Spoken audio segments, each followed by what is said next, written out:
I'm freaking out. I thought we had a happy marriage, but my wife is looking up divorce papers. Yesterday, she left her laptop open and I saw she was looking up New York divorce papers and how to see if someone was cheating in some subreddits. There was 5 or 6 tabs open. I pretended I didn't see anything but went into the bathroom and threw up. I've been shaking in anxiety and my wife has noticed I haven't left her side and she's asked me if anything was wrong. I've never cheated and never even thought of cheating. I don't even watch stuff. I don't even know how she could think I would betray her like this. If it's the opposite and she's cheating, I don't even know how she would do it because even if she didn't love me, she doesn't even have the time. I checked her phone and computer and she doesn't have anything previously downloaded. There's nothing fishy and nothing suggesting even an emotional affair. She's been incredibly affectionate. She loves me and would never hurt me. Logically, I know she might be researching for a friend of hers, but mentally and emotionally my brain is screaming that she forgot to close the window, that she's leaving me, and I'll never be with the love of my life again. I'm afraid to talk to her about it because what if she thinks of divorcing me and realizes that she's so much better and deserves so much more and just leaves? I feel like somehow talking about the D word will manifest it and ruin all the happiness I have.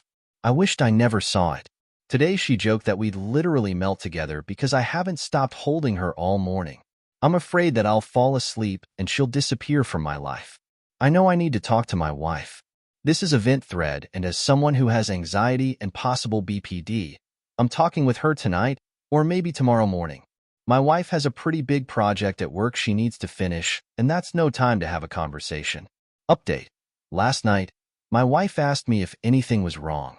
She was finally done with work, so I asked her why she had tabs full of divorce information. It wasn't for a friend or family or anyone we knew. The divorce tabs was because she recently read a cozy mystery with a divorce-turned-murder and thought it was so bad and unrealistic that she could write one better.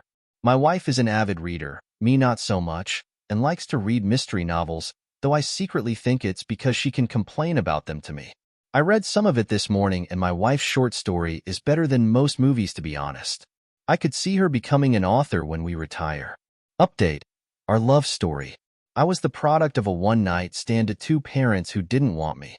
Neither of them had steady jobs or relationships or really any desire to parent. If I was too much of a burden for my dad, he'd drop me off to my mom's, who wouldn't be home. I'd be locked outside her apartment until she came home at 2 a.m. There'd be nothing in the fridge. School wasn't much better. I was the weird short kid with long greasy hair and 2-day-old clothes, and I was relentlessly bullied. When I was 14, I was finally taken away by my maternal grandparents, who didn't have a relationship with my mom. Though they loved me, they couldn't really take care of me because they were old. We lived in a tiny house stuffed full of useless things. When I was 19, my grandma died. Lung cancer, and my grandpa died then too. He stopped eating properly. They were deeply in love. I met my wife when my grandpa was dying of heart disease. I was 20 and she was 23. She worked as a consultant and had been working 90-plus hours. We met a mutual friend for lunch, and he introduced us. After lunch, we ended up spending the whole day and night together just talking. It was amazing.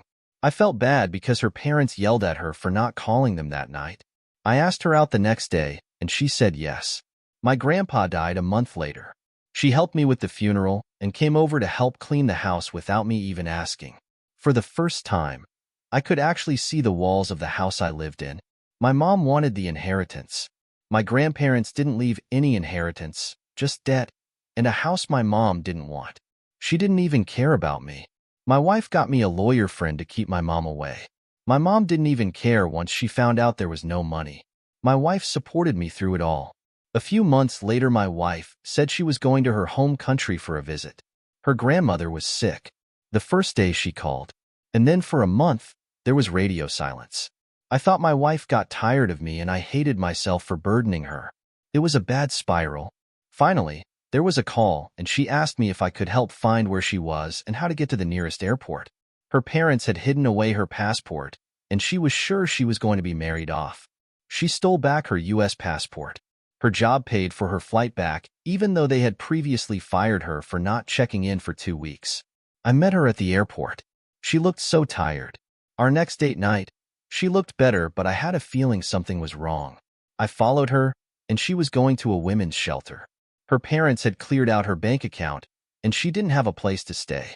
I told my wife she could live with me at my grandparents' house, and it wasn't a burden.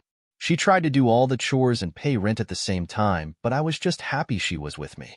Though it's twisted, I was secretly kind of thrilled that she ran away from the marriage. To me, it felt like she chose me over her parents. Her parents tried to track her down.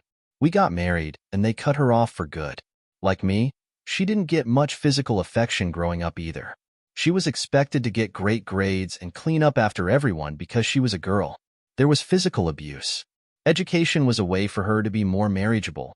That's why they agreed to let her to get a job while going to grad school. Once she finished, she would be married off to an older man and be a housewife. She didn't want that. We had to build up our finances from the ground up. My wife likes experts who tell us what to do with our money, our relationship, our house remodeling, because she wants us to be happy. I'm terrified of losing her, that someday she'll realize that she could have something better, because I need her so much. People on the thread have told me I'm too clingy, that my wife secretly hates that. Now when I hold on to my wife, or rest my head on her chest or lap, I wonder if she's lying that she loves that she's just tolerating me. I talked with my therapist, and he told me of some techniques to get my anxiety under control and some techniques for BPD, as he is CBT therapist. My wife loves me, and she's not leaving me.